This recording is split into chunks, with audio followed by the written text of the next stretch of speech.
ഞാനിപ്പോൾ probation പീരീഡിലാണ്. Probation period കഴിഞ്ഞാൽ എങ്ങനെയാണ് ജോബിൽ സ്ഥിരമായിട്ട് നിൽക്കുക, എന്തെങ്കിലും ടിപ്സ് ഉണ്ടോ? ആദ്യമായിട്ടാണ് ഇതുപോലൊരു ചോദ്യം കേൾക്കണം കേട്ടോ. ഇതിനിപ്പോൾ ടിപ്സോ ട്രിക്സോ പ്രത്യേകിച്ചൊന്നുമില്ല. വേണമെങ്കിൽ ഞാൻ സീരിയസ് ആയിട്ട് ഇത് എടുക്കുന്നുണ്ടെങ്കിൽ ഞാൻ ഒരു കാര്യം പറഞ്ഞുതരാം. അവരെന്ത് പറഞ്ഞാലും നോ എന്ന് പറയരുത്, ചിരിച്ചോണ്ട് യെസ് എന്ന് പറയാം. മോനെ കുറച്ച് വർക്ക് ഉണ്ട്, ഇത് നീ തീർത്തിട്ട് ഇന്ന് രാത്രി എപ്പോഴെങ്കിലും വെച്ചാൽ പോയിക്കോ എന്ന് പറഞ്ഞാൽ ഓക്കെ സാർ അല്ലെങ്കിൽ യെസ് സാർ എന്ന് പറയാം. ഉദാഹരണത്തിന് നിനക്ക് ഇപ്പം 5 മണി വരെയാണ് ഓഫീസിൽ നിന്നുണ്ടെങ്കിൽ നീ ഒരിക്കലും 5 മണിക്ക് ഇറങ്ങരുത്, നീ ഒരു 10 മണി വരെ ഇരുന്നോ. പിന്നെ നിനക്ക് ശനി ഞായറും മുടക്കാണെന്നുണ്ടെങ്കിൽ നീ ശനി ഞായറും വീട്ടിലിരുന്ന് വർക്ക് ചെയ്തോ. എപ്പോഴും എന്തെങ്കിലും സംശയം ചോദിച്ചിട്ട് ടീം ലീഡറിന്റെ അടുത്തോ മാനേജറിന്റെ അടുത്തൊക്കെ പോവുക. നിനക്ക് എന്തെങ്കിലും അറിയും എന്നുണ്ടെങ്കിൽ പോലും അവരുടെ അടുത്ത് ഡിസ്കസ് ചെയ്യുക. അപ്പോൾ അവർക്ക് നിന്നോടുള്ള ഒരു ഇംപ്രഷൻ കൂടും.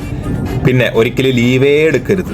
അഥവാ പബ്ലിക് ഹോളിഡേ പോലെ ഉണ്ടെന്നുണ്ടെങ്കിൽ നീ അതിന് ജോലി ചെയ്യാൻ അങ്ങോട്ട് പറയാം.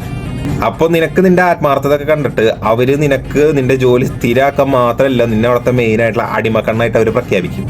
അല്ല പിന്നെ ഞാൻ വേറെ എന്താ പറയാ, പ്രൊബേഷൻ പീരീഡിൽ നല്ല രീതിയിൽ ജോലി ചെയ്ത് അല്ലെങ്കിൽ കറക്റ്റ് സമയത്ത് കറക്റ്റായിട്ട് ടാസ്കുകൾ കംപ്ലീറ്റ് ചെയ്യണമെന്ന് മാത്രമേ അവർ നോക്കുള്ളൂ. അല്ലാണ്ട് ഓവറായിട്ട് നീ ആ കമ്പനീനെ തലയിലേറ്റ് നടക്കണമെന്നൊന്നും കാണിക്കേണ്ട ആവശ്യമൊന്നുമില്ല. നിനക്ക് തന്ന ജോലി കറക്റ്റായിട്ട് നീ ചെയ്യണ്ടോ, നീ നിന്റെ ജോലിയിൽ കോൺഫിഡൻസ് ആണോ, അവരത് കണ്ടിട്ട് കോൺഫിഡൻസ് ആണെങ്കിൽ ഉറപ്പായിട്ട് നിന്നെ ജോലിയിൽ എടുക്കും.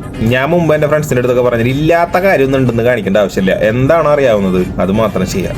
ഇനി പുതിയ കാര്യങ്ങൾ പഠിക്കാനുണ്ടെങ്കിൽ അത് പഠിക്കുക.